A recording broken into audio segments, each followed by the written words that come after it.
ادھر کوئی انصاف نہیں ہوتا، اس لیے وہ بنانا ریپبلک ہے. وہاں جنگل کا قانون ہوتا ہے، اور یہ جنگل کا قانون بننے جا رہا ہے.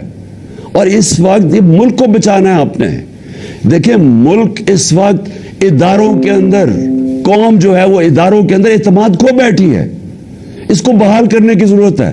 ملک اداروں کے بغیر نہیں چلتا، ادارے ملک کو چلاتے ہیں.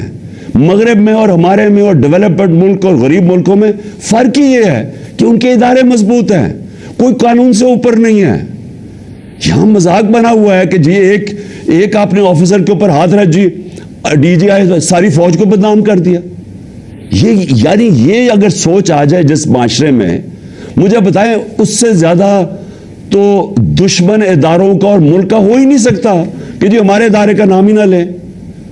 میں کہہ رہا ہوں کہ یہ پیچھے تھا فیصل، مجھے پتا اس نے سارا کروایا ہے، مجھے پتا اس نے ماسٹر مائنڈ کیا سب کچھ. کیونکہ مجھے تو میں 3.5 سال پرائم منسٹر تھا، میرے نیچے تھی ایجنسیز، مجھے پتا کیسے چلتی ہے ایجنسیز، مجھے اندر سے انفارمیشن آ رہی تھی. اور میں اگر ملک کا ex prime minister FIR register نہیں کر سکتا، اور اگر یہ کہنا کہ جی عمران اپنا سیاست چمکانے کے لیے کر رہا ہے، مجھے سیاست چمکانے کے لیے یہ کرنے کی ضرورت نہیں ہے. اس وقت سارے پاکستان کے اندر کہیں چلے جائیں، ایک اگر پارٹی کبھی بھی اتنی مقبول ہوئی ہے پاکستان کی تاریخ میں، وہ آج یہ پارٹی ہے. اور وہ یہ نہیں کہ میں نے کوئی بڑے کارنامے دیے ہیں، وہ ان چوروں کو دیکھ کے قوم ہماری طرف آ گئی ہے. اور اسی لیے ہمیں ضرورت نہیں پڑی کہ کسی کے اوپر الزام لگائیں تاکہ میری سیاست اوپر چلی جائے. یہ ملک کا مسئلہ ہے، اور چیف جسٹس صاحب یہ ملک کی فیوچر کا مسئلہ ہے، اور یہ فیوچر آپ کے ہاتھ میں ہے. اس ملک کی عدلیہ کے اوپر ساری قوم دیکھ رہی ہے. اس وقت لگتا یہ ہے کہ بس یہ جو چاہے گا، یہ فیصل جیسے لوگ جو چاہے گا ان کے سامنے کوئی کھڑا ہی نہیں ہوتا. اور یہ ملک سے دشمنی ہو رہی ہے. ملک تب تکڑے ہوتے ہیں، میں پھر سے آپ کو کہوں، جدھر قانون کی حکمرانی ہوتی ہے. اور میں آخر میں خاص طور پہ پاکستان کی وکلا کمیونٹی کا خاص طور پہ شکریہ ادا کرتا ہوں کہ جس طرح وہ کھڑے ہوئے ہیں. اور مجھے خوشی یہ ہے کہ وکلا یہ سمجھ گئے ہیں کہ اب ان کی ذمہ داری ہے رول آف لا، قانون کی حکمرانی قائم کرنا پاکستان کی وکلا کمیونٹی کی ذمہ داری ہے.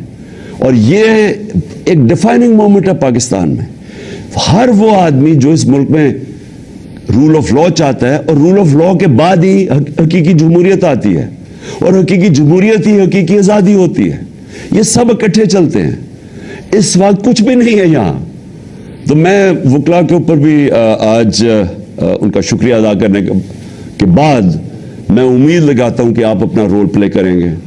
اور میں اپنے سارے جو آج لوگ آئے ہیں اور جو آج جدھر سے ہماری مارچ شروع ہو رہی ہے، میں آج سب کو پیغام دینا چاہتا ہوں کہ دیکھیں یہ عمران خان کے لیے نہیں ہو رہا سب کچھ، یہ آپ سب کے لیے ہو رہا ہے. یہ اس ملک کے مستقبل کی جنگ ہے، یہ اس قوم نے جیتنی ہے. آزادی قومیں اپنی آزادی کی جنگ جیتتی ہیں. عمران خان تو میں تو کوشش ہی کر سکتا ہوں، لیکن آپ سب نے اس میں شرکت کرنی ہے، کیونکہ مستقبل آپ کا ہے اور آپ کے بچوں کا ہے.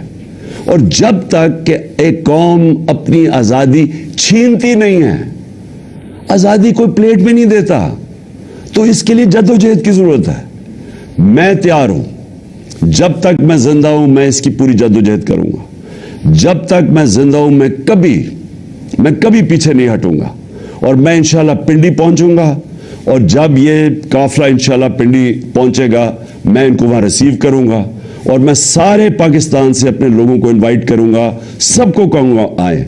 کیونکہ یہ اس وقت جو اس ملک کی حقیقی آزادی میں شرکت نہیں کرتا، وہ یاد رکھیں کہ وہ اللہ نے ہمارے دین کے اندر یہ ہمیں حکم دیا ہے کہ ظلم اور نا انصافی کے آپ مقابلہ کرو، جس کو کہتے ہیں جہاد.